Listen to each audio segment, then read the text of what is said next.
anti-promoters. Those are things that help us not promote the cancer cell to grow, not increase inflammation inside our body. So there are big components of vegetables and particular fruits and vegetables and things. And I think maybe 20 years ago when I did my talk, y'all, they crucified me in that hall because I told them what they could not eat. But that's okay. Foods that act like medications. So we'll start with that. How do we structure our diets around nature's most nutrient-enriched cancer-fighting foods? Based on research, we find certain foods that are good for our diet. Foods that act like medications. Green tea. Green tea is one of those things that I remember as a child. When we got sick, we had to be really sick to go to the doctor. But there was a lady in our community who made a lot of different homeopathic medicines.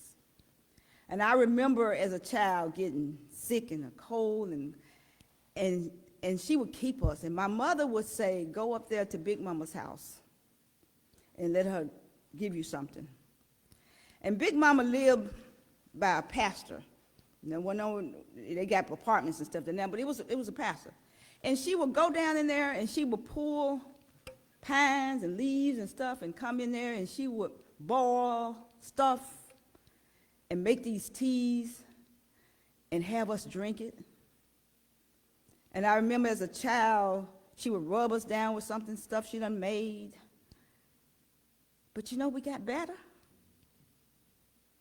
And I think about that stuff right today, and I keep saying, I wish I had enough sense to know what she was doing. Because they were doing stuff to help our bodies. I don't know if they even understood what they was doing. But some kind of way stuff got passed down that this is how, when you get a cold, this is what you do, this is it. So green tea is real big in the other countries. They drink green tea all the time. It says green tea has polyphenols in them, and what do? They block the formation of new blood vessels that feeds into cancer cells. And it says when they talk about green tea, they drink green tea 3 or 4 times throughout the day. It's part of their everyday life. And so when we talk about it, I know we people go on and off diets and go on and off this and go on and off this, but making things part of your everyday life you're providing fertilizer to your body. So green tea was one of the big things they did a lot of research on. And it says green tea slows the growth of blood vessels, block the formation of blood vessels. It acts as a detoxifier for the body. What's a detoxifier? Whenever our body working every day, we eat foods, our body has to break that stuff down. With cells working in the body, our heart pumping, kidney, everything in our body, we make toxins. Some things are toxins. The body has to get rid of stuff. It gets rid of toxins that our body don't need. That's why we go to the bathroom, both ways. That's why we sweat. That's why we breathe air, letting out carbon dioxide out of the body. These are all toxin things in our body. So our body has to get rid of those things. So one of the ways our body help get rid of toxins is by things like we said, drink a lot of water. That's one of the things I push. Drink a lot of water. It helps your body, organs to work. Your body got to get rid of all that stuff. Green tea helps the liver works better. Get rid of the toxins that are built up inside the body. Eliminate things that are causes our cell, because when toxins build up in your body, our body don't function well. It makes cells, damages cells. We don't regenerate new cells. So these are things. This is some of the things that We know. And I often get the question, what about that green tea that's on the shelf? I said, how you think, if it's sitting on the shelf, what makes you think that it's good?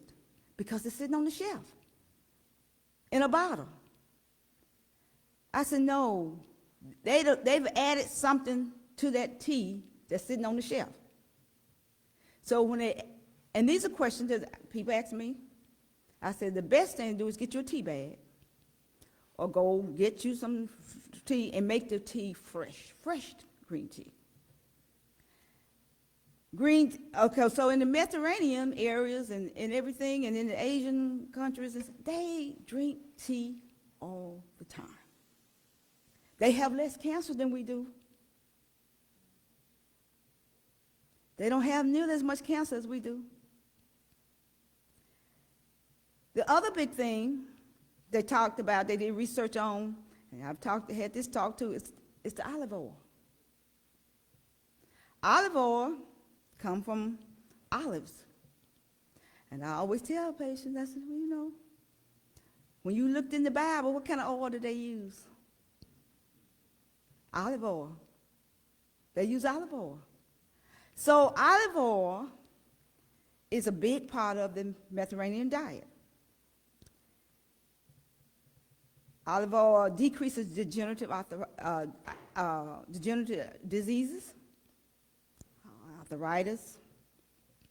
Olive oil decreases cardiac disease. Olive oil decreases cancer. So why don't we use olive oil? Why don't we? And they say basically when they research, they found out it's a tablespoon or two a day, every day. They saw differences in these illnesses. It says olives contain an abundance of antioxidants. The oil is extracted from the olives, and the virgin olive oils are the best. You look in the store, you get all kind of olive oils, but the virgin olive oils are considered the best. They have the highest antioxidant properties in them. They help slow the progression of cancer. So, they found it to be really big in breast cancer. The HER2 gene, they even tested it with the HER2 genes and found out that olive oil actually helps. They talked about soy. They did tested on soy. We drink dairy. But they found out that soy products are powerful phytochemical molecules. They counteract things that interferes with our blocking properties. Soy is better than dairy. How many of you drink soy milk? Not too many of us. Dr. Frazier does. But soy milk, you know, it's important because, once again, dairy milk, the milk we drink, come from a cow. And on the dairy farms, they put stuff inside them cows and make them produce. That's why in some restaurants, you know, they have you pay a lot more money for those pieces of steak that are grain-fed as opposed to those that are mass-produced. The grain-fed ones are better. It says, then it talked about, it went on and they tested stuff like different spices. And they tested turmeric, which is a powerful anti-inflammatory spice. It has a component called cumin in it, and it inhibits growth in large numbers of cancer. And they spelled out the number of cancer that they've tested it in. Prostate cancer, colon cancer, lung cancer, stomach cancer, ovarian cancer, leukemia. Once again, they said they found out that it also inhibits blood vessels and that provides growth to the cells. And that's so interesting because I was mentioning to my husband, I said, you know, I read this book so long ago when they was in the initial stages of creating, looking for stuff. They talked about stopping the blood flow to certain things. And now they actually have treatments. Their main goal is stopping blood flow that feeds into the cancer cell. And I'm not going to talk about your stuff, Dr. Q. I'm going to let you talk about your own stuff. Okay? But it's interesting how this stuff has come to pass. But the most interesting thing is that we can do some things right now. We don't have to wait to get cancer to test his drug. We can do stuff for ourselves to keep from developing cancer, to keep that one bad cell from becoming a tumor, from becoming a bad cancer. Oh, 5 minutes. Okay, good. All right, so mushrooms, I want to talk about this real quick. Mushrooms, in the Asian population, they eat a lot of mushrooms. And they found out that mushrooms slow the growth of cancer. And they got a lot of names, but this is what I'm the cue, because you're going to say, what mushroom should I get? Look at the name TAKE. If they end in TAKE, take, that's a good mushroom. You got all kind of ones that end in that name. They slow the growth of tumor. Then we get a list, and then, of course, things that we kind of know ourselves, so we don't do it all the time. They talked about fruits and vegetables and all the berries. I think I did talk, all the berries. Blueberry, blackberry, raspberry, things that you used to go pick when you was in the country, go pick off the side of the road and all of that. That stuff was good for us, and we did not even know it. It probably why some of us still sitting here today, because we all grew up on it. You didn't become so westernized until you got up and got a little money. But before, you ate off the land, you ate off the field, you went out there and picked stuff. Your mama sent you out there to pick blackberries, peaches, plums, nectarines. You pulled them off a tree right there at somebody's growing yard. These are things that we're finding out. So look at, and I'm going to be done in just a second, but look at how you grew up, what you put in your body as a young person compared to what our generation is putting in their body now. So what we're going to see is that we're going to see a generation of people with more cancer coming at earlier age, and we're already seeing it. Developing cancer at earlier age. People say, well, they getting cancer now, they was only 40-something. Because they have grown up in a different environment than what you grew up in. So the thing to take home, and I'm done, the thing to take home is that we got to look and see the food put in our body, the foods that we know are going to help defend our body against cancer. Don't feed the cancer cell. Structure your diet around things that you know are going to help you, going to help defense. And not just cancer now. If you do these things, it'll decrease arthritis, inflammation, a lot of stuff, cardiovascular disease. It'll decrease a lot of stuff inside our body.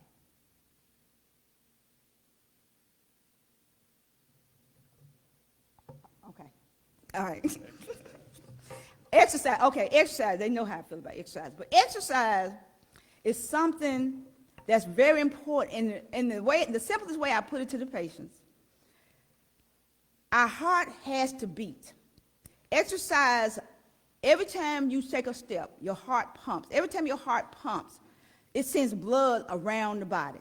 The blood job is to go around the body, pick up all the toxins, come back, go through the kidneys, filter through the liver, take all the detoxins out of your body. It's to clean our body out.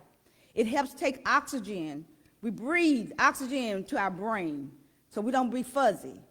I said, your body needs oxygen. So when we talk about exercise, we're talking about the cardiovascular system that's important for everything. Blood flow, you need blood flow for everything in our body. It helps detox the body. It helps bring nutrition to the organs that need it inside the body. It brings oxygen to all the problems, all the organs in the body. So exercise is very, very, very important. And the reason we have a problem with exercise now is not because you didn't grow up exercising, because a lot of us grew up outside playing, farming, walking to the store because you didn't have a car. You grew up exercising. But now we moved into a world where everything is so convenient. We got the TV, we got the computer, we got the phone, we got all this electronic, we got things that make us sit down. And that is the worst thing that you can do, is sit down. Exercise is very important. And this is my last statement. When they interview people that lived over 100, they ask them, what is the one thing that you would tell somebody to get to this point? And most of them said the same thing. Get up every day and move.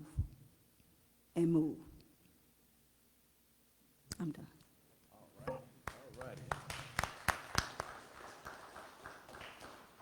Thank you for that, Dr. Walker McNair. I did want to say, in terms of exercise, they recommend 30 minutes, I think 5 days a week. Is that right? So walking, cycling, swimming is an excellent exercise. I do that even though I have some issues ambulating. I am able to swim. So keep that in mind, and we appreciate that. And we got some knowledge this morning. So let's continue. Do you have my slides? Let's see here. Or do I have them? Let's see. All righty. Here we go. We're going to talk about COVID vaccines mainly, and we're also going to talk briefly about the flu vaccine. As of May 2025, there were 984 million doses of our COVID vaccine, which was actually from last year. 81% of Americans have received at least one dose, and 70% would be considered fully vaccinated. Mississippi, 62% have received at least one dose. 54% would say fully vaccinated. That means, if you recall, when it started, it was a two-step vaccine. So they got those 2 steps instead of just one. And less than 1% have received boosters. That's where we have problems. People have not wanted to get the boosters as they come out every year. And as you know, COVID has started to mirror influenza in that it seems to be seasonal, although we do see COVID throughout the year, whereas influenza kind of concentrates mainly in the fall and the winter. COVID does, but it also is seen more in the spring and the summer. And as you know, there have been summer outbreaks, and that was usually COVID. And they talked about, people gathering for summer activities. So it's not exactly like influenza, but there are some similarities. We do tend to think that we do need to get annual vaccines. Now, the question is, well, why do we have to get a COVID vaccine every year? Because of mutations. This virus loves to mutate so it can live. That's how it lives, by changing the way it lives. It can avoid the antibodies that we produce. So that's why you have to get new vaccines every year. There is a new variant that came out over the summer that they noticed, and they did fortunately put that in the vaccine that we have, that we started giving in September. It does cover that variant. It's called L.8 vaccine, variant. And all of the boosters that we have do cover for that, I did want to say one thing. I heard somebody say this earlier, that I recommend, and most people do, that you get your COVID and your flu vaccine starting in October. You say, well, why? because I noticed that, the pharmacists are usually telling you about them in, in, in August. They start telling you. Well, I was taught, and I'm sure you were too, Dr. Q, that the immunity lasts about 3 months. That's why you have to keep getting the shot. So if you get a shot, say September 1st, and you go 3 months, that means by December 1st, your immunity is starting to wane, and you still got Christmas holidays and New Year's coming up. So I always try to get people to delay getting their vaccines until at least October the 1st. So keep that in mind also. Mississippi ranks 49th in terms of people that's gotten at least 1 dose, and 48th in full vaccination. Now, here's an interesting factor. Whites in Mississippi, 55% are considered fully vaccinated, 40% black, Hispanics 3%, Asians 2%, Native Americans, Pacific Islanders less than 1%. And if you look at this slide here, this is an older slide, 2021, the percentage of residents vaccinated. Seems like this gap closes as you get older. People over 65, such as many of you in our audience, we seem to get a little sense as we get older. And you can see that we're starting to catch up in the over 65, because they know they got some issues. Now, here's something that you may or may not have noticed, and that is Republican identifying residents were 2 times more likely to deny that getting a vaccine would be helpful. That's a funny way of saying it. So it is a politicization of the vaccine. If you're a Republican, you're a lot less likely to get this vaccine as opposed to Democrats. And independents showed higher agreements with vaccine. And we know that's related to who? Robert Kennedy. He's an anti-vaxxer who's over the health. He's director. What is his official title, Doc? What is it? Health and Human Service Director, right. So now, there also is something that we've been dealing with called vaccine hesitancy, meaning I remember when this epidemic first came, and gives me a chance to ad-lib a little bit, I had met Dr. Q when I was doing pulmonary. Now I do more general medicine, but at that time when I met him, I was doing primarily pulmonary diseases and lung diseases. And Dr. Q and I met. I had diagnosed a lung cancer on a patient, and I did it with a bronchoscopy where you go down into the bronchus and go down looking for the tumor and take a biopsy, and I consulted him, and that's when we first met. But anyway,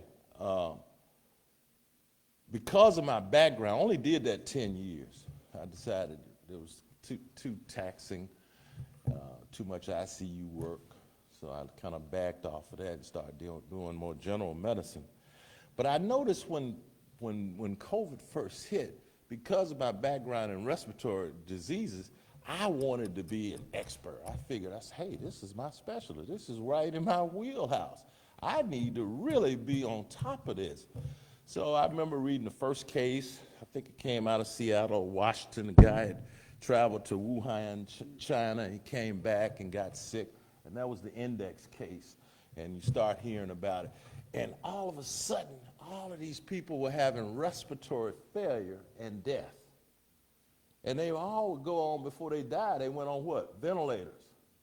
So my colleagues who were still doing pulmonary, I had stopped, thank you, Jesus. They were just getting slammed. They were telling me, man, I got 30 people on the ventilator. It was awful. And my prayer at that time was, Lord, help us fight this virus. It's killing people. This is the pestilence that's described in the Bible. I said, we need something to fight. And I prayed, and all of a sudden they said, oh, we're going to develop a vaccine. And they started a thing called Operation Warp Speed. What was that? You know, warp speed comes from Star Trek, going into warp speed. Well, anyway, what it was that the government gave vaccine makers platforms in order to work. And two of them were given the messenger RNA platform, and that was Pfizer and Moderna. And they became probably the most prominent of the vaccines. And they gave them this platform, and they gave them the money. They said, look, we're going to fund it whether it works or not. You're going to get paid. Because that's the problem when you're doing research. If you want to know that if you do all this, you're going to see some reward. They said it doesn't matter. Whether it fails or not, you're going to get paid.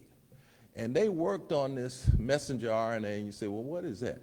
It's not a new platform. It had been around since the 60s. But what they did was they found out that it was faster. You could develop vaccines faster using messenger RNA than you could with some of the other platforms that they were using. And a lot of people say, well, doesn't that change the DNA? No. What it is, it inserts a part into the cell that makes it make the spike protein, which is on the outside. It's like a suit that the vaccine has on. That's called a spike protein. And the messenger RNA makes an antibody to that suit, not to the virus, to the suit it has on. So when the body sees that suit, it's going to attack it. And that's how it ends up killing the virus. It's not actually going at the virus. It's a spike protein that's on it. And it was developed in warp speed, really fast. So a lot of people were saying, why is, how is it that they developed this vaccine so fast? Something's got to be wrong because they developed it too fast. Well, thank you, Jesus. The Lord gave me some insight on that.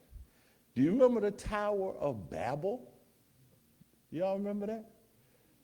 It was that Nimrod. See, you didn't think I'd pull his name out. Nimrod. He was back there in a time, he was a leader. And he said, let's build a tower to heaven.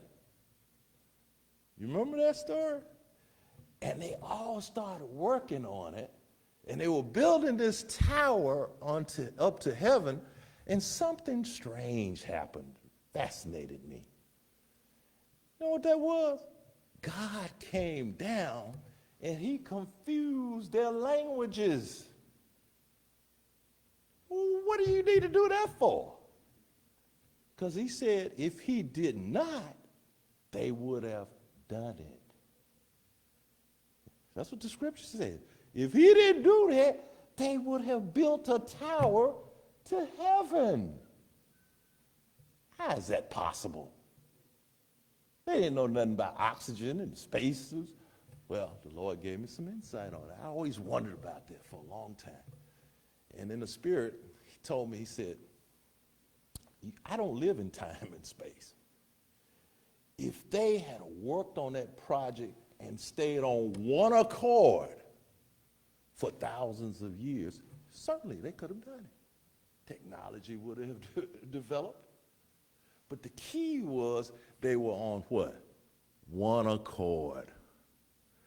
That was a little bit of that in Operation Warp Speed. They were on one accord. They were Pfizer, Moderna, two different companies working together on one accord. They were able to bring that out. So that vaccine came out, and I said, oh, thank you, Jesus, for hearing my prayer.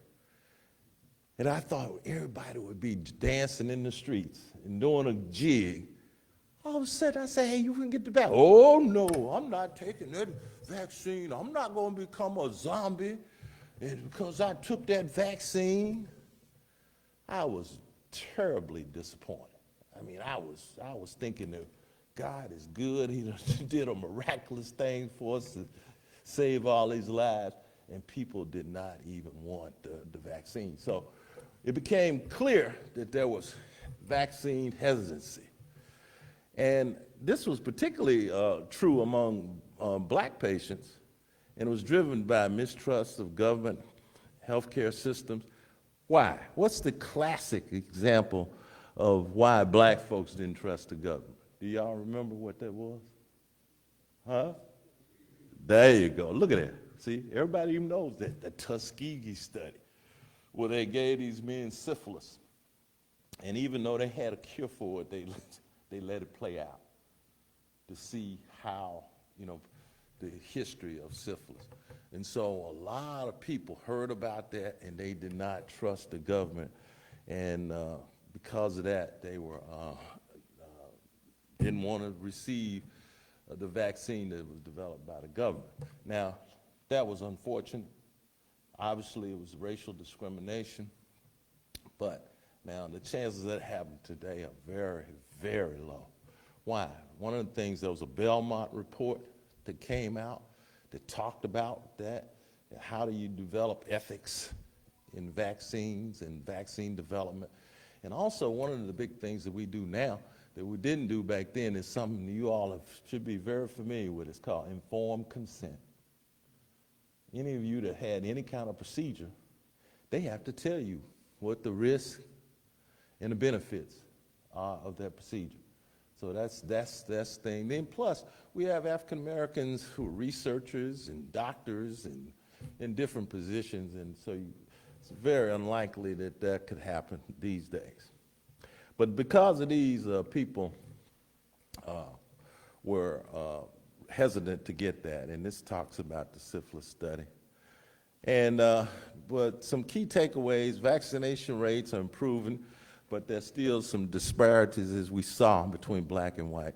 Historical mistrust and misinformation affect uptake, and community engagement and transparency are essential, and that's what we're talking about today. Now, we got to remember that the vaccine does not say that you're not going to get sick, but it does decrease hospitalization, ICU visits, and death. We know that.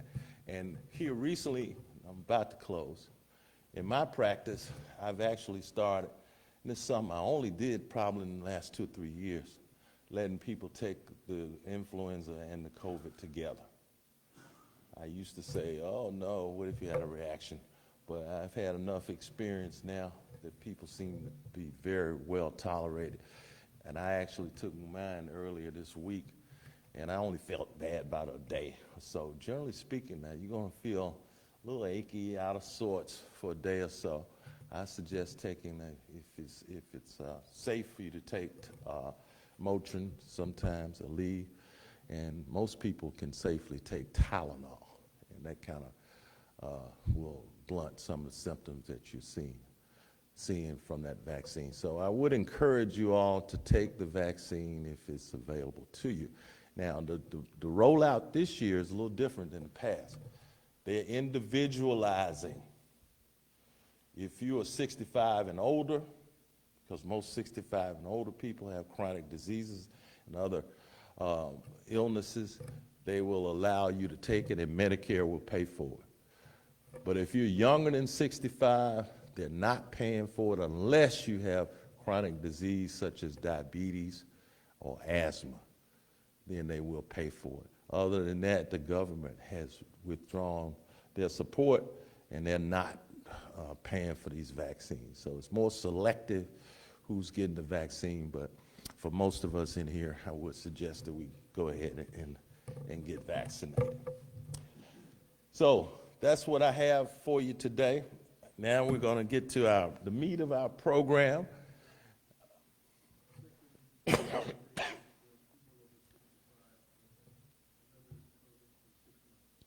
I'm sorry?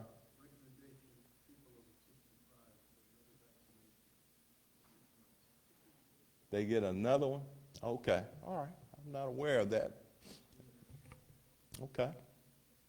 Well, let's get the first one, and then we'll worry about that other one later. All right, so the next person that I want to bring, and this is my primary oncologist, also a great friend of mine, Dr. Q. We've known each other over 20 years. He's a partner and executive board member at Jackson Oncology Associates, and serves as chairman of both St. Dominic's Cancer Center in Mississippi, and the Mississippi Team-Based Lung Cancer Care Group. A distinguished physician scientist, Dr. Q is board certified in medical oncology, hematology, and internal medicine. He earned his medical degree from Peking University Medical School and PhD in biochemistry from Tulane University, where his research focused on DNA methylation in cancer. Dr. Q completed his residency in internal medicine at the University of Mississippi Medical Center and a fellowship in hematology and oncology at the prestigious Mayo Clinic in Rochester, Minnesota. Throughout his career, Dr. Q has received numerous awards and honors, including from the American Association of Cancer Research, the Berlex Foundation, and has authored several peer-reviewed publications in oncology and hematology. His leadership, research, and commitment to patient-centered cancer care have made him a respected voice in the advancement of oncology treatment in Mississippi and beyond. Now, if you would help me welcome Dr. Q.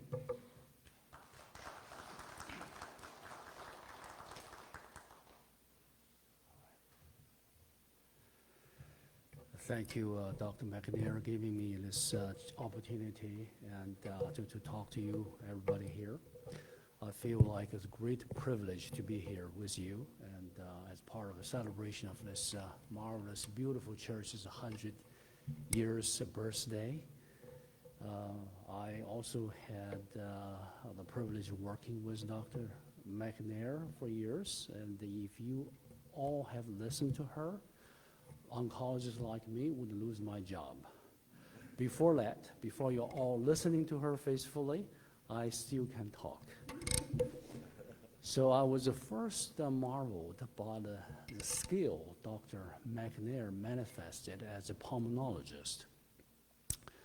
All the days, pulmonologists do the bronchoscopy biopsy, and when the lung cancer in the periphery, in the middle of the lung or in the end of the lung, and I know, as anybody, when you enter your bronchoscopy into the lung, you would have lost the body's confused pipeline network. And he has a special training will enable him to recognize the landmarks precisely to biopsy lab.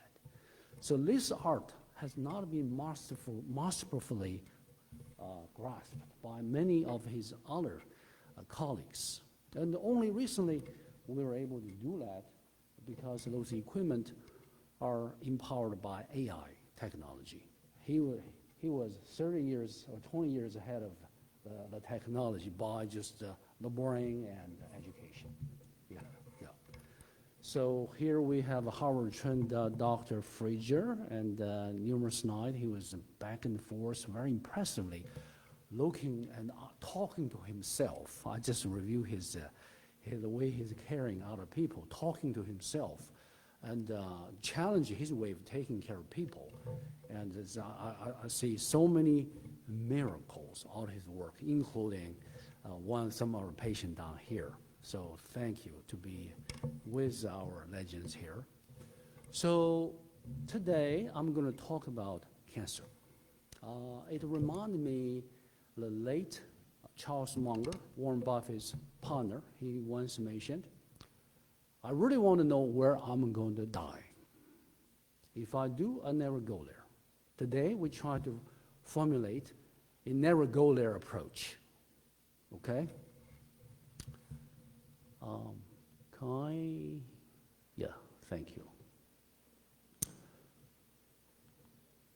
So, cancers are not evenly distributed among different ethnic groups. In African American population, for decades we recognized a special concentration of certain cancers. Prostate cancer, a special form of breast cancer called triple-negative breast cancer among women occurring at a younger age with worse prognosis. This is not our topic today.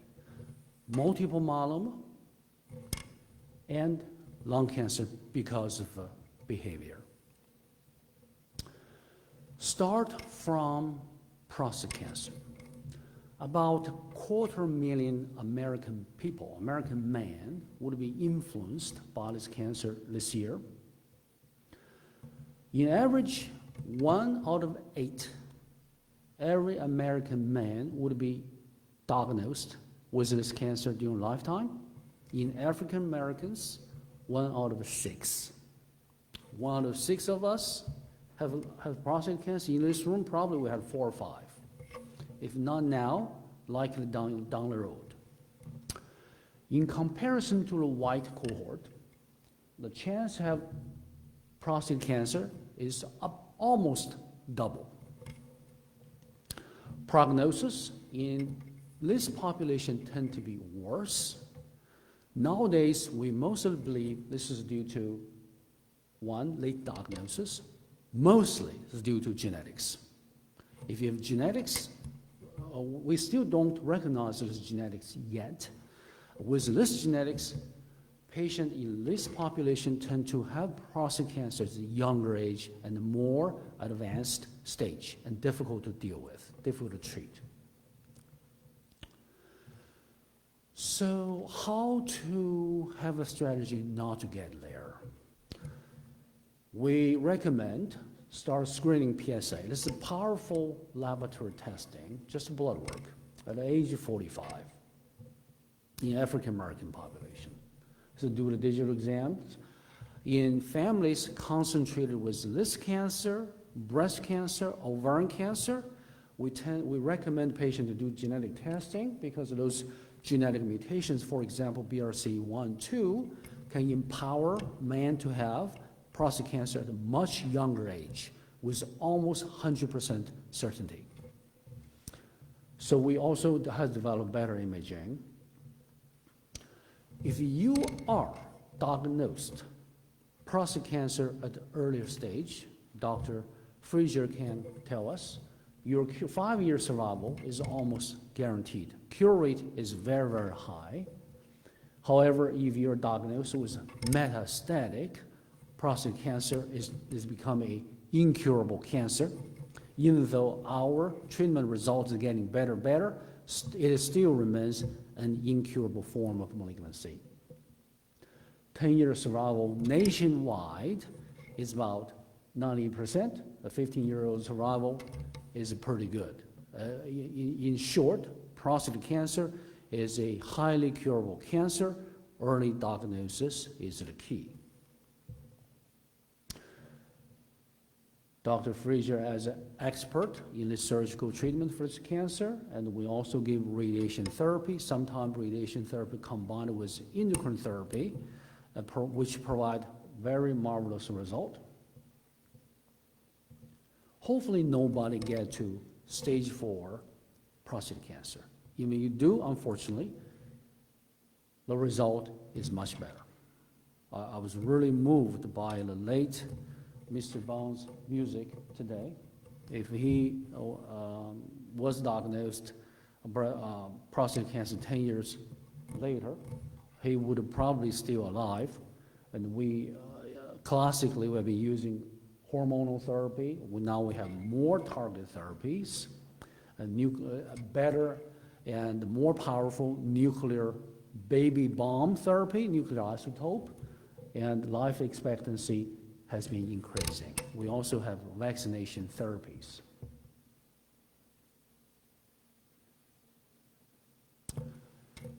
So next cancer we're dealing with is called a multiple myeloma. Multiple myeloma is a little plague in African American population. So every year in America, there are about 40,000 new cases. The African American population, in compared to other cohort, is up to 3 times higher. Mostly due to genetics. Again, we're not entirely certain about which genetics it is. It tends to occur at a younger age, 66 years old versus 70 years old in white population. Multiple myeloma mostly involved from a precancerous condition called MGUS, monoclonal gammopathy of undetermined significance. We did research on that, found out In African American population, the rate to have precancerous myeloma is 3 times higher than others. So we strongly believe this disparity is due to the genetics. So this is a technology I use to detect monoclonal protein. So running our serum in the electrical field, the protein will migrate with different speed according to the size of protein and the charges on the surface. So in this instance, this albumin migrate unanimously to one location, that's normal, and you see a darker band representing a protein that's not supposed to be there. They all aggregate with same size, same electrical charges coming from one kind of cell. By definition, that's cancer. It's a very simple and cheap test. So multiple myeloma patients don't come to the room with a label on their head. I have myeloma cancer. This is a disease with multi-systemic manifestation, can be very confusing. If your mind is not directs you to find this disease, you will misdiagnose one after another. These 2 columns representing the symptoms caused by 2 classes of damages by the myeloma cancer. The first column representing the bulk of the cancer cells. They go to your bone marrow. They squeeze out the normal bone marrow cells to generate anemia because they're large size, a large quantity in the blood, giving out, we call it saturate in the bone marrow, and they destroy the bones, giving compression fractures, back pain, generating anemia, making tired, leaking bone lesions. Those proteins sometimes can stuck in the kidney tube, microtubules, blocking kidney, generating kidney failure, lies to the bone, leading to hypercalcemia. And the plasma cell cancer is plasma cells is the antibody-producing cells against the bacterial viruses. Once our immune system is destroyed, we tend to have infections one after another. The second column representing the damages by the protein.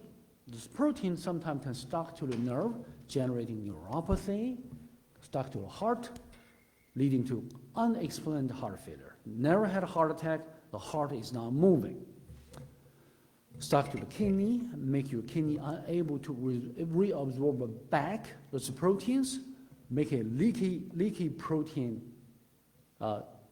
syndrome in the urine, called a nephrotic syndrome, deposit in the wrist. It's a very tight space of the wristband here. They compress that, leading to carpal tunnel syndrome. They toxicate autonomic nerve.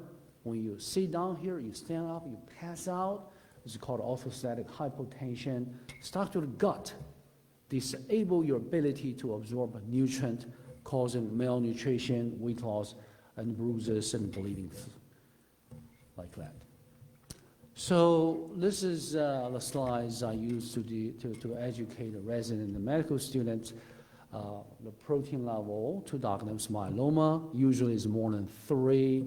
The cancer cells in the bone marrow is more than 10 plus, and organ damages.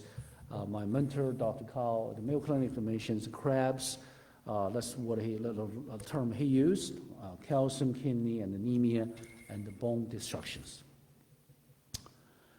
So plasma cancers come in different format. The precancers, MGUS, multiple myeloma, as we're dealing with, as a lot of cases here, amyloidosis, mostly due to this protein damages instead of bulk of cancer damage to the bone. Waldenstrom, some more uncommon type, Pohm syndrome, light chain deposition, plasmacytoma. So in treating multiple myeloma, when I was out of school, every time I talked to the patient with newly diagnosed multiple myeloma, I mentioned 3-year survival. Now, I talk to a new patient in the room, at least 10 years, look like we're heading to 15 years survival. This happened between 3 to 15 over the last 20 years. The research on myeloma has been amazing, unbelievable. So including the first generation therapy called steroid, invented by Dr. Henry at Mayo Clinic, awarded him a Nobel Prize, followed by ancient alkaloid chemotherapy, melphalan. Stem cell transplantation sounds like advanced technology, but it's been very ancient and old. Basically, it's a high-dose chemotherapy. We barely use it nowadays. Immunomodulatory agent started from thalidomide. You may notice compound in 60s, 70s, we use that as antiemetic for pregnant women. The babies are born without limbs. So it inhibits blood vessel formation. We mentioned therapy to block blood vessel formation from the diet. And this one to do a lot of things with cancer cells. One of the mechanisms to stop microvasculature formation to starve cancer to death. So antibody therapies use antibody bonded surface molecule to trigger the immune system of the body to kill the cancer cells. Nuclear exporter inhibitor to block some cell replication machineries in and out of the nucleus of the cells to kill the cancer cells. Now we have new generation things called CAR T therapy and bispecific antibody therapy. So those therapies to take advantage of the immune system of our body. For years, for decades, centuries, we have been looking outside our body, looking for holy grails to kill the cancer cells. Until recently, we found out the best cancer killing thing is inborn. We're born with it. It's called immune system, T cells. So as Dr. McNair mentioned, we recognize that the fact is that we have cancer cells come out all the time. All the time. Our immune system is able to recognize them until some of them become sly, evade, avoid, gain the ability to be undetectable by our immune system. I'm going to talk about it later. So in those CAR T and bispecific therapy, it arbitrarily put our T cells and the cancer cells together. In this CAR T thing, we take out your T cells to genetically engineer them, to make them gain the ability to recognize your cancer cells. Once you recognize the cancer cells, the T cells will bomb it. This bispecific, the antibodies two end with a super glue ability and beautiful specificity. One end bind nothing but cancer cells, and the other end bind nothing but T cells, arbitrarily brings two things together and kill each other. So I truly believe our next decade, the myeloma will be a curable cancer.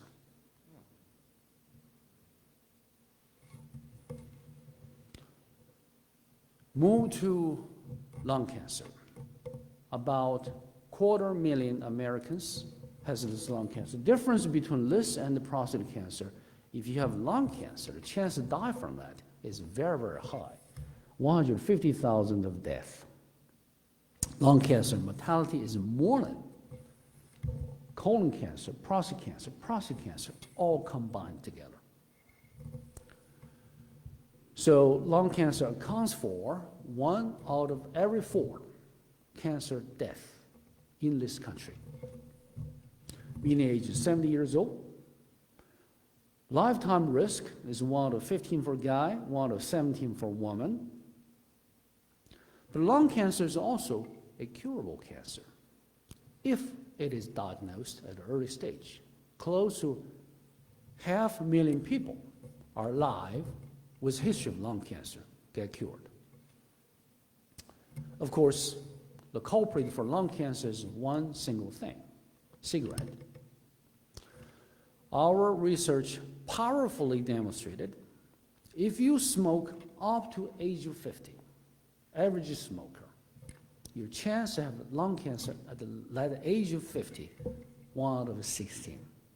If I 16 smokers smoke up to age of 50, I screen 16, 1 with lung cancer. If you say I want to continue to keep on smoking until age of 70, the chance is 1 out of 6. The quantity of the cigarette matters, but the duration of exposure to cigarette seems more important. If we stop smoking, 80%, more than 80% of lung cancer will vanish from this country. A lot of oncologists like me will lose job. That's good. So secondhand smoking is another big thing. So other things we cannot change much, environmental exposures, nuclear exposures. Another thing can cause lung cancer. Keep in mind is a young patient who had a radiation therapy during their youth for Hodgkin's and non-Hodgkin's lymphoma, breast cancer. So lung cancer is a very, very avoidable cancer, preventable. If you have symptoms in lung cancer, that's too late. The most common symptom for lung cancer is no symptoms, as all other cancers. Don't ever rely on symptoms to help you diagnose the disease. So when you have coughing, coughing, blood in the sputum, chest pain, hoarseness, weight loss, confusion, infections, usually too late.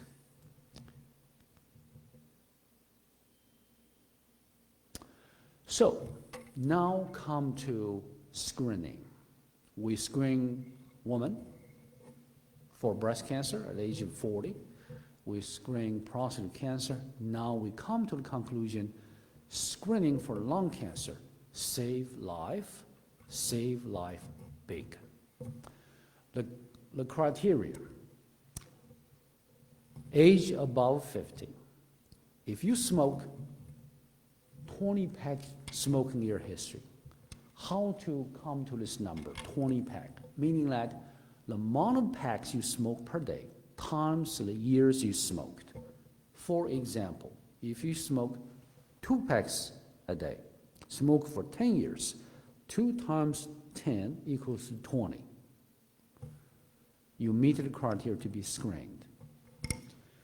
If you smoke half pack a day, you smoke for 40 years. Half times 40 equals 20. You meet the criteria to be screened. The current screening rate in Mississippi is about 3%. The number is going up. Be advocate of yourself. With this increasing screening rate, personally in my practice, I'm treating more and more stage 1 lung cancers. Curing rate is going higher and higher. We are observing this across the country at this moment. So lung cancer has 2 major classes, non-small cell and small cell. The small cell is decreasing, which is caused by nothing but cigarette. Our cigarette smoking rate is going down. When I was in school, it was 20%, now it's more like 13%.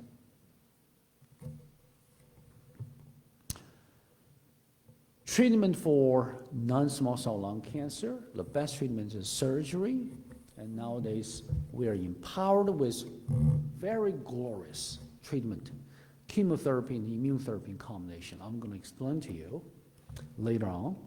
Even you have stage 4 lung cancer, old days, we're talking about without therapy is about 8 weeks average survival. Nowadays, with this new therapy, a lot of patients don't even die from stage 4 lung cancer. Unbelievable. If the lung cancer less than 3 centimeters, your chance of being alive to allow old age to kill you, 95%. Even the cancer is 3 to 4 centimeters, you still get more than 85% chance to be cured by surgery and immune therapy in combination. So let's talk about some new things for stage 4 lung cancer. This is a lady, never smoked. Every year in America, about 25,000 Americans were diagnosed with lung cancer who never smoked, okay? So her cancer cell harbor this genetic mutation called EGFR, and once this EGFR is positively given a pill, 6 weeks later, her lung is clear. So you can see that the knowledge, the wisdom can translate into beautiful result taught us by Dr. McNair this morning through reading King Solomon's writing. This is a slide of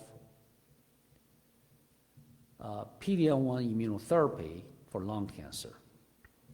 It's a similar concept for multiple myeloma therapy and the lymphoma, CAR T-cell therapy, and bispecific therapy. Again, to frame what I said, we have cancer cells come out all the time in our body. Our immune system is the cancer cells. Immune cells, T cells, is able to recognize and kill it.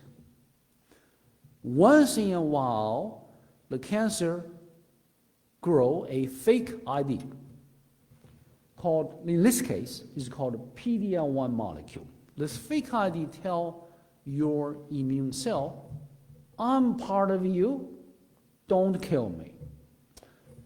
T cells has something called a PD-L1 to bond this PD-1, bond PD-L1.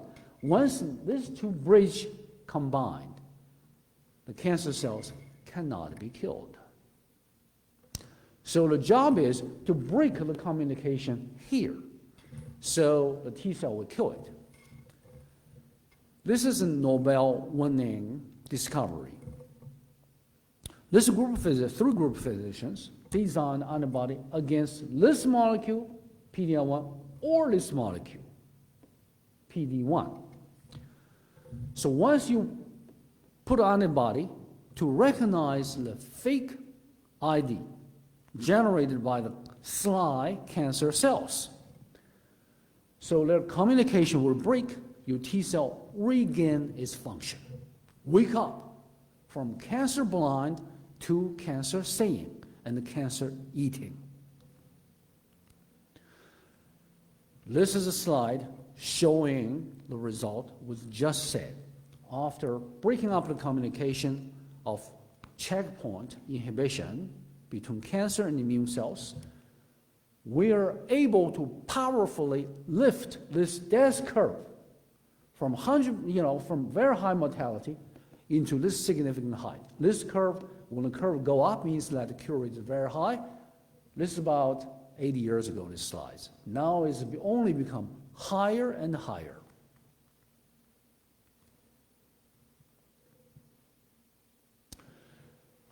Another rare form of lung cancer, small cell lung cancer, cigarette-related.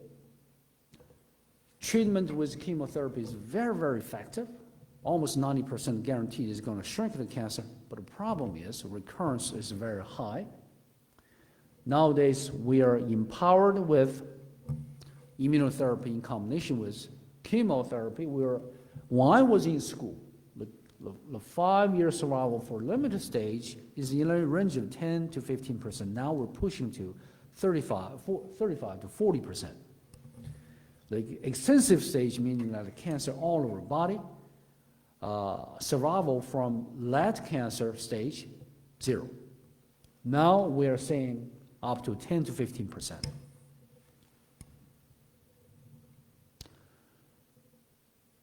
Take home message.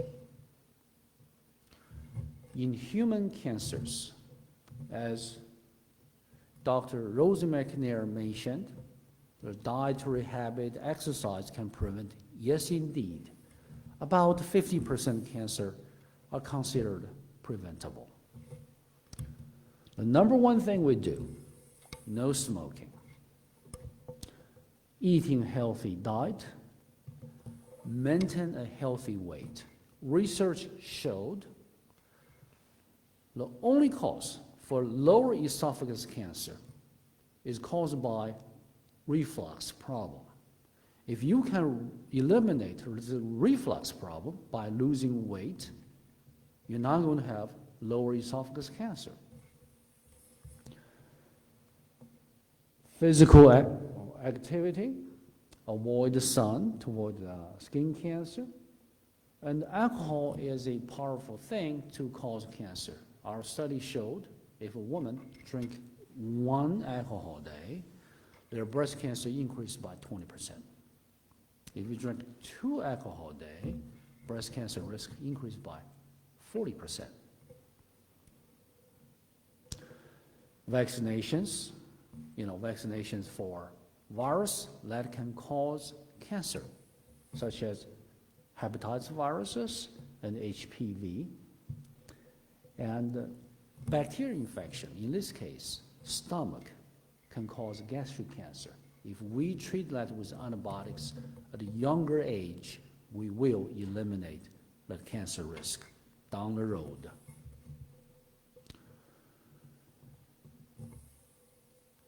If cancer will find a way to visit you, the secret is diagnosis of cancer at the early stage, very early, and we will cure it. The common practice, PSA, to see your doctor for PSA and digital examination at age 45, mammogram at age 40. No matter what other people tell you, you stick to the principle. Be humble, knowing that this cancer thing does not discriminate anyone. We are all vulnerable. Colonoscopy at age 45, not 50 anymore. And the lung cancer for somebody who smoked, starting CT scan, low dose, very simple, no contrast. Lay on the table for 15 seconds, we finish the test, age of 50. Thank you so much.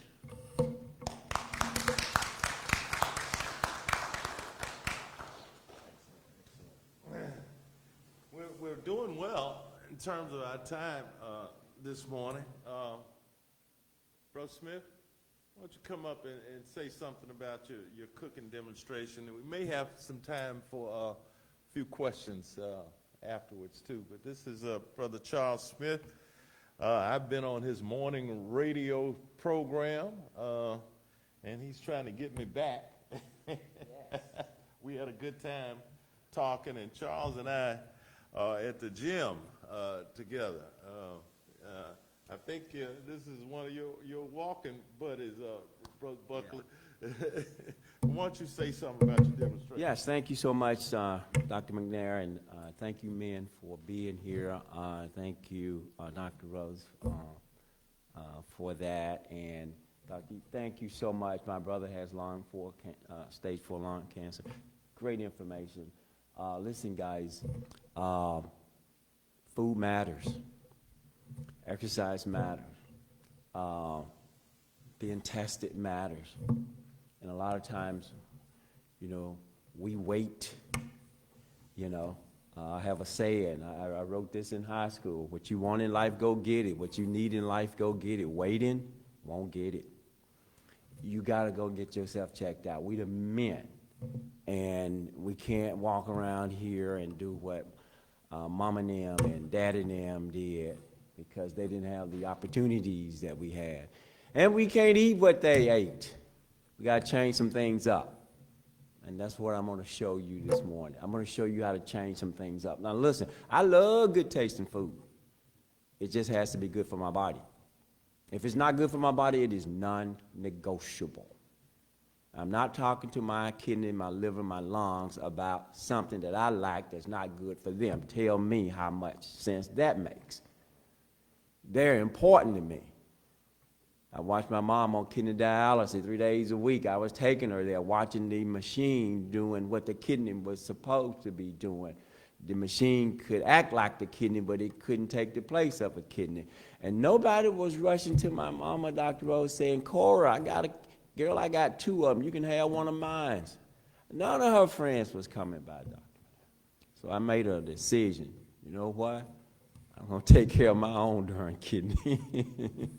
Because ain't nobody going to be running to me trying to give me one. So I'm going to show you how to prepare some food. Simple, easy, quick, and taste good. Because I said earlier, I love good tasting food. Don't bring me no nasty food telling me it's healthy for me. You eat it. I love good tasting food. So when I get you to taste something, you can trust me. It's going to taste good because I prepared it. And I want to share with you how to prepare food. So I'm so grateful to be a part of this men conference, but the information was just overwhelming. I am so pleased. So yeah, Dr. McNair, I got to get you back on the show. But Dr. Rose, I got to have you back on the show talking about it. I got to get you there. That's what I mean. I got to get you there because the food, I mean, it's so important. So thank you, and listen, don't run out. We're not going to be long, but Doc, I'm ready when you are. We're going to do this cooking demonstration. I'm going to show you how to create some things that can work with you, okay, not against you. And don't be thinking about what you giving up. You're not giving up anything. You're stepping up. You're stepping up to take care of your lungs, your prostate, your kidneys, your brains. And the food can help us do that. Hello? I don't care what you've been doing all your life. Your kidney's been waiting for you to start treating them like you care about them. Thank you, Doc. I appreciate it. Thank you. And we're looking forward to that, Mr. Smith. Now, as I said, we are doing pretty well this morning on our time. And if you have any questions for any of the speakers, it's a good time to answer them now. Brother Singleton.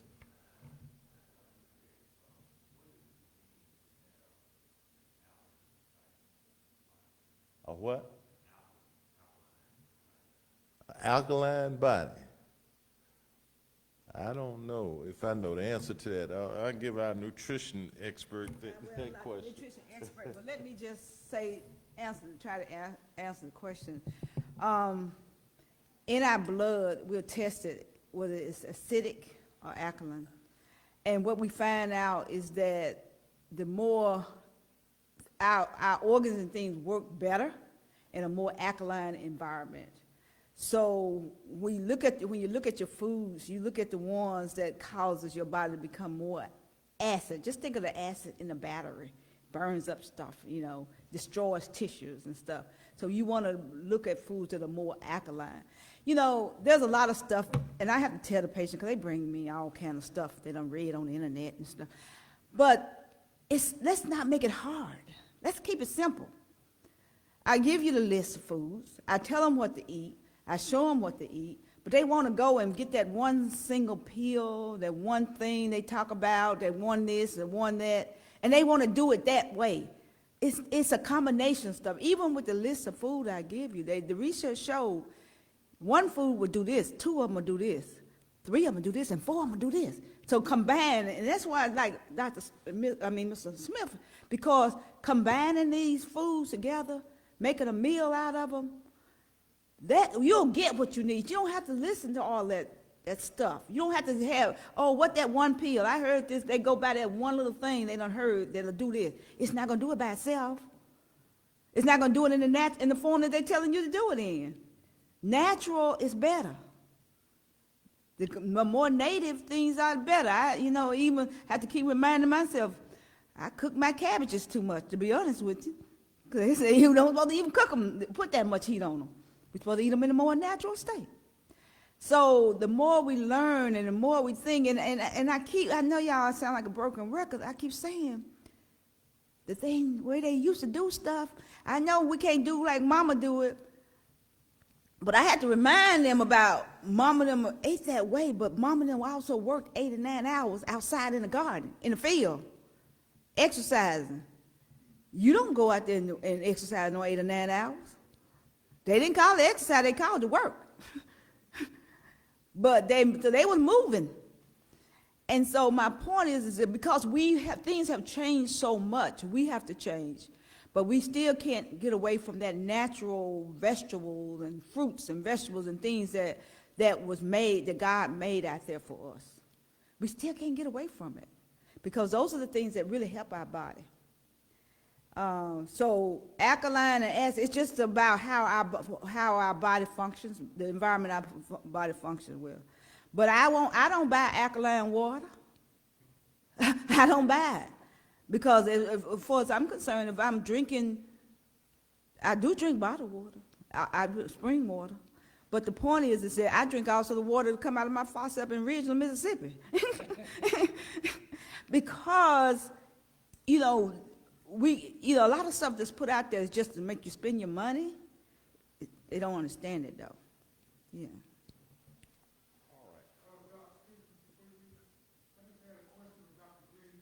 Mm-hmm.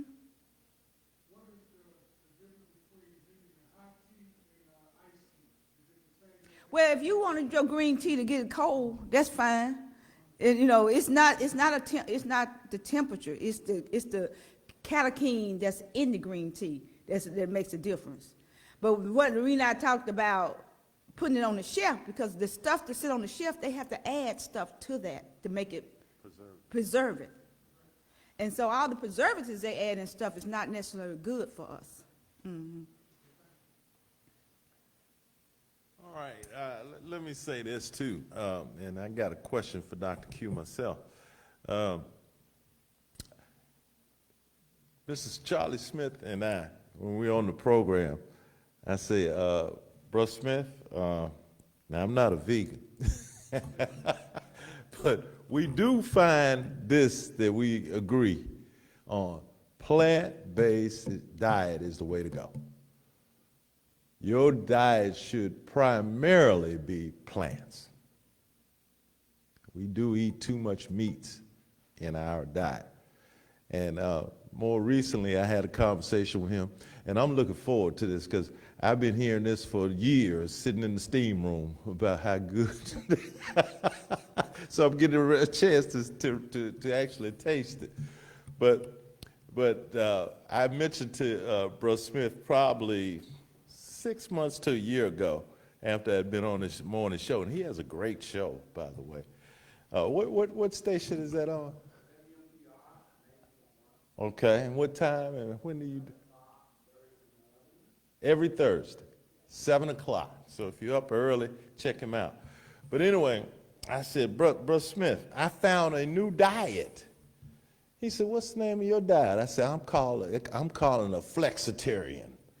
I'm flexible. And with that in mind, I'm agreeing that plant-based is the way to go. But I'm also saying, okay, if I am going to eat some meat, there are certain meats that are better than other meats. And one of the best is fish, and cold water fish, salmon. If you're going to eat something, that's considered number one. And the next one is either turkey or chicken. Chicken, and the white part of the chicken. And what's the other one? Turkey, chicken.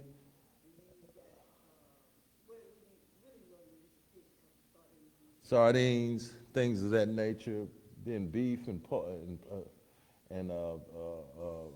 pork.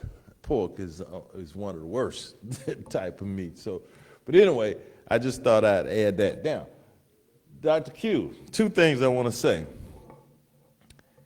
Now, you said this when we talked about this, and let me tell you, it's so good to have him here because he doesn't speak, to my understanding, very much. Is that right? To groups. I had to twist his arm, y'all. I said, do this for me.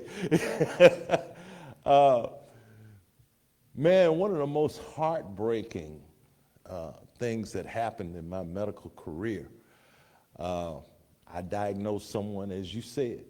This lady was 45 years old. This was approximately circa 1996. She had a chest mass, and I saw it. I said, we're going to have to go in and get a piece of that using the bronchoscope. And I went in, and it was a large cell carcinoma of the lung. And we talked about this, lung cancer, and I want to emphasize this because it's really not said enough. Lung cancer kills more people than colon, breast, prostate combined. Lung cancer's a monster. So anyway, went in, did the biopsy on this lady. She had large cell carcinoma. She was a non-smoker, 45 years old. I had to tell her that. She had 3 small children. Boy, that was a tough conversation.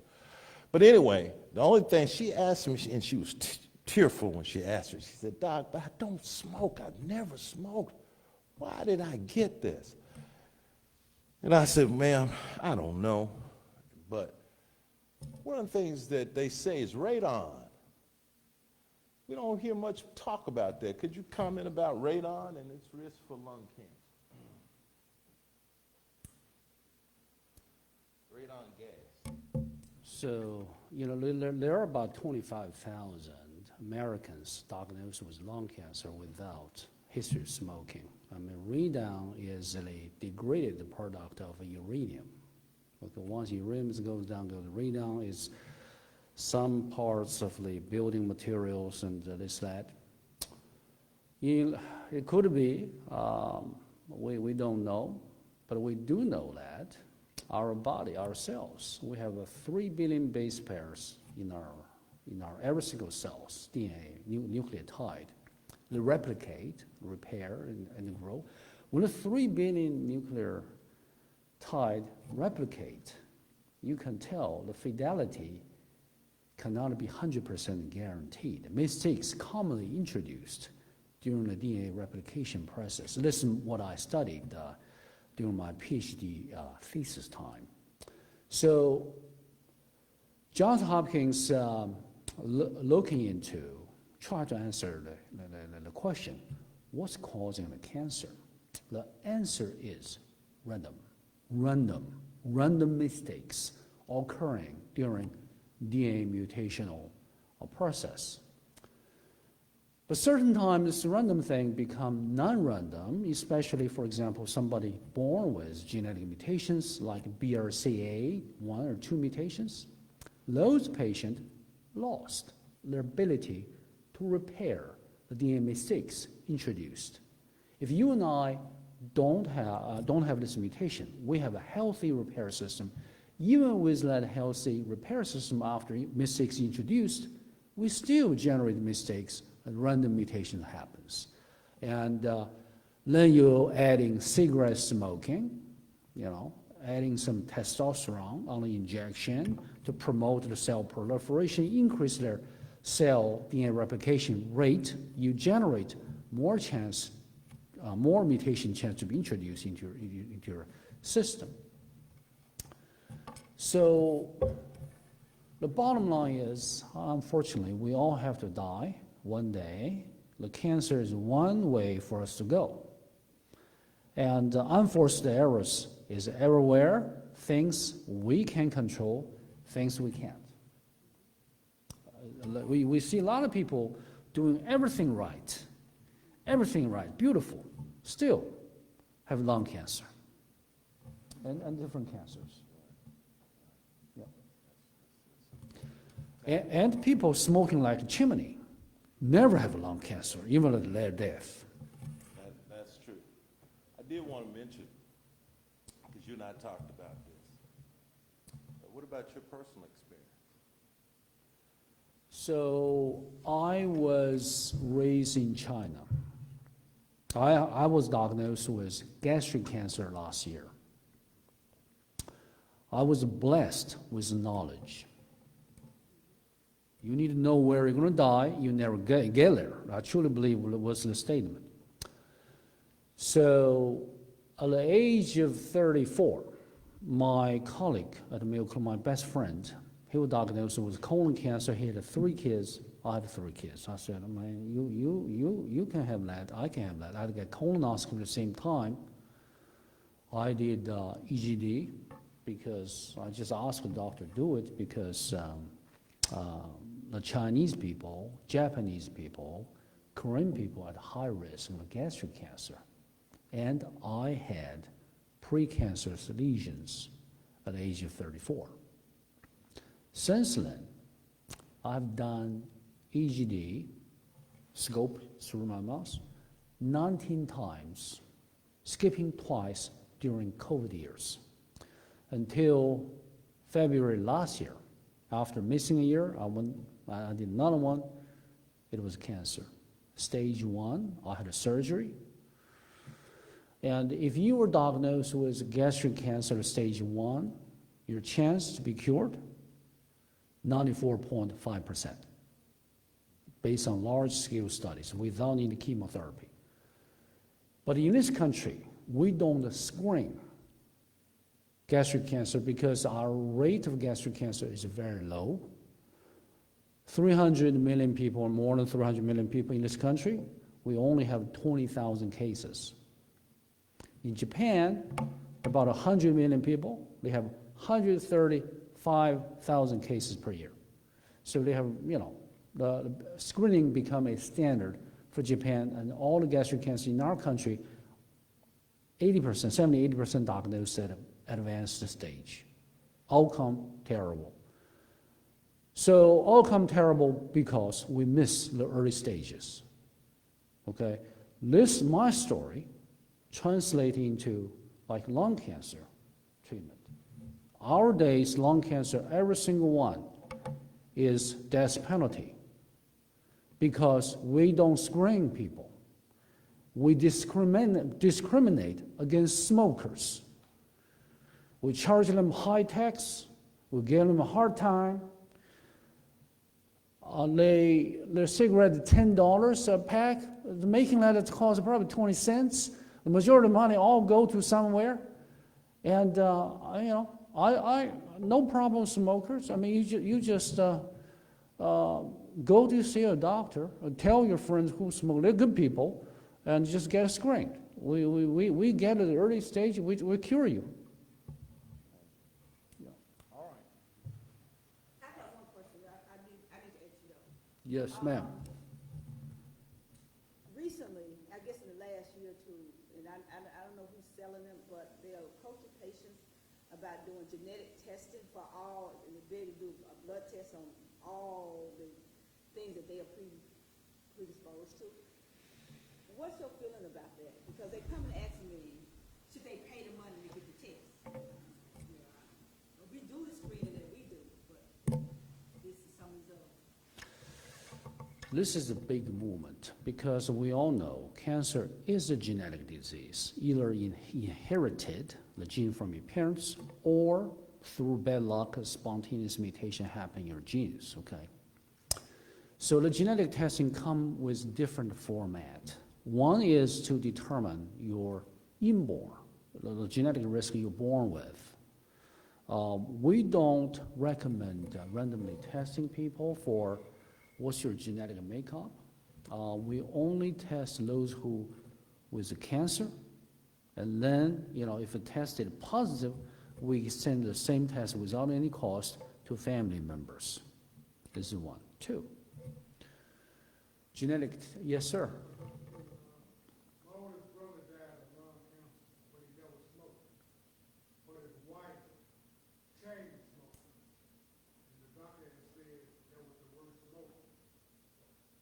Second hand, He had second-hand smoking. And I think I seen it on the screen as well. big time.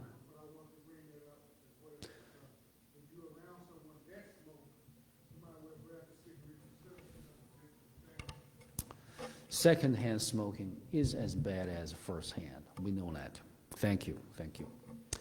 So about the genetic testing, the first we talk about germline mutation you're born with. Second one, now is a big movement, use a blood test. Do your blood.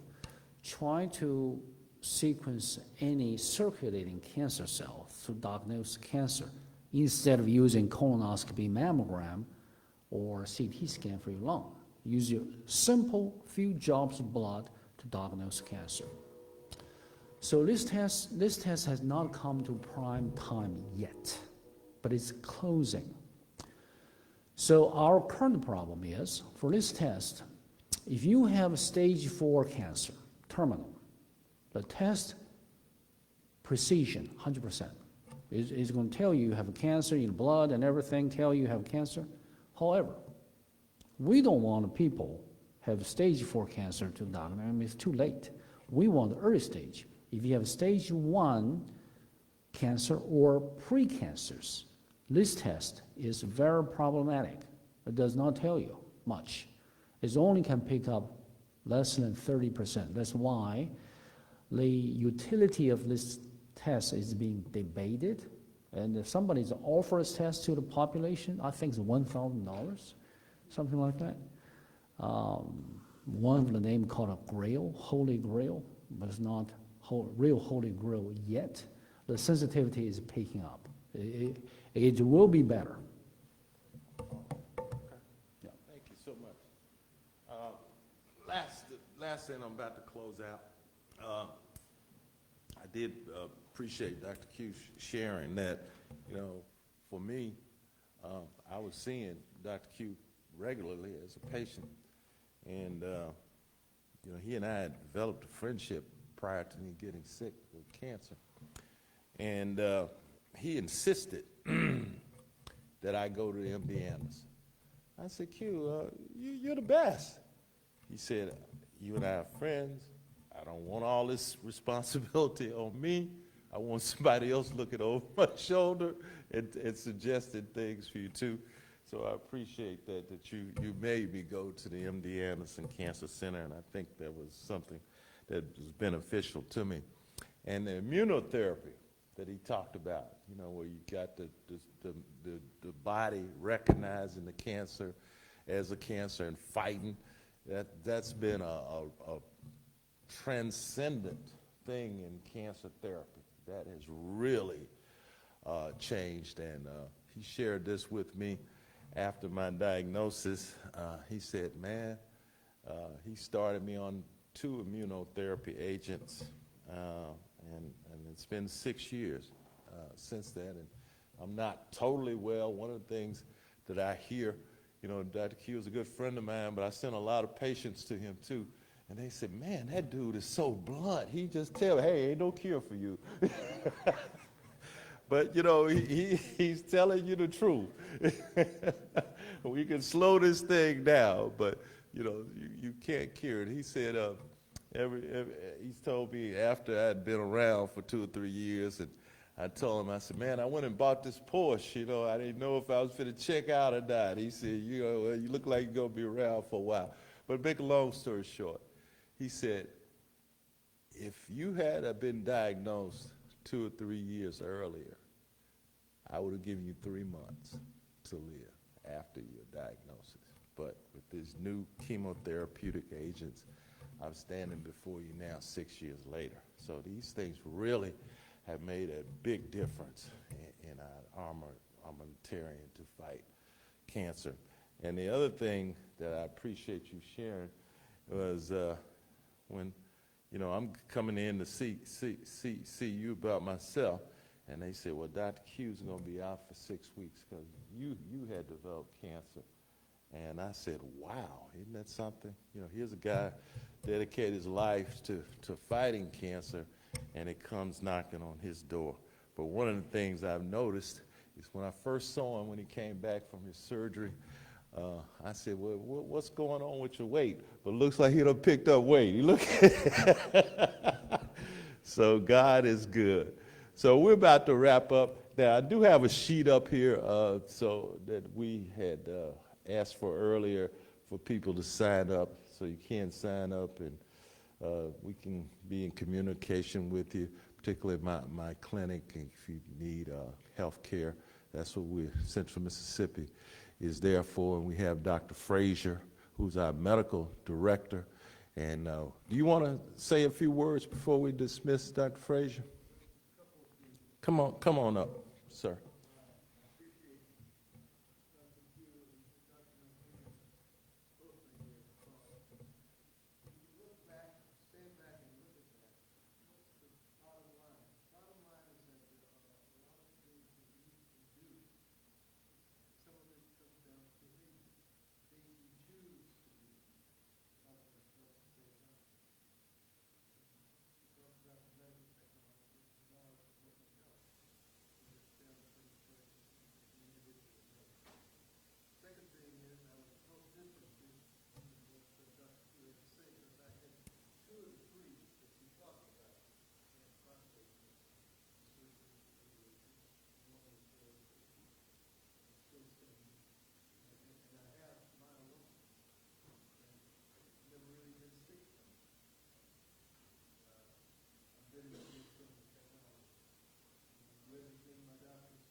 Yes, sir.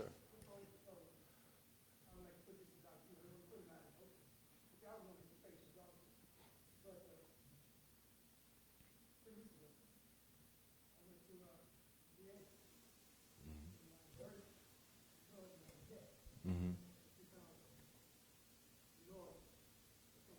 Mm-hmm.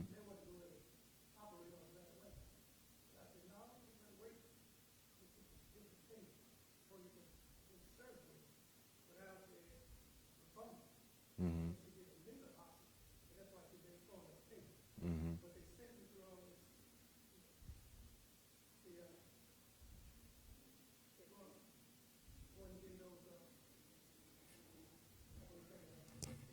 MRI. Mm-hmm.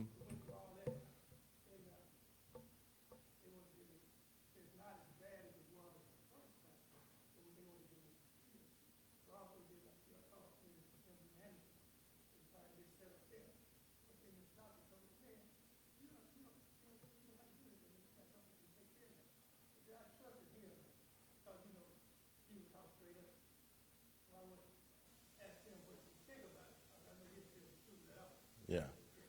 All right. Well, I'm sure he'll make room for you on his schedule. Do you want to see? You're just making a follow-up appointment with him.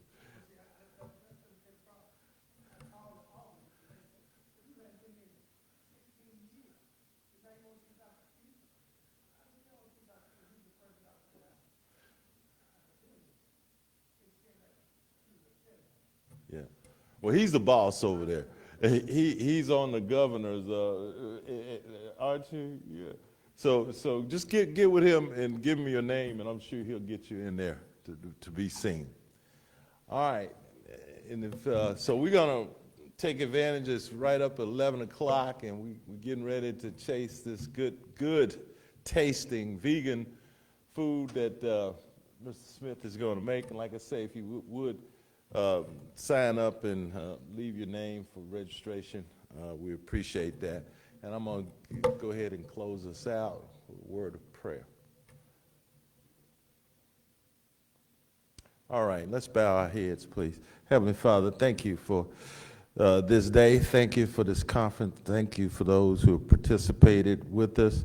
Lord, bless us now and heal our bodies. Help us to do what you said you want us to do, and that is to be healthy and prosper in our health and in our soul. We know that we have knowledge and wisdom that comes from you and comes from your word. Let us study your word and let us live by your word. We ask that you bless the participants and bless the speakers. Keep us in your loving kindness. We ask this in the mighty, marvelous, wonderful name of Jesus the Christ. In his name we pray. Amen. All righty.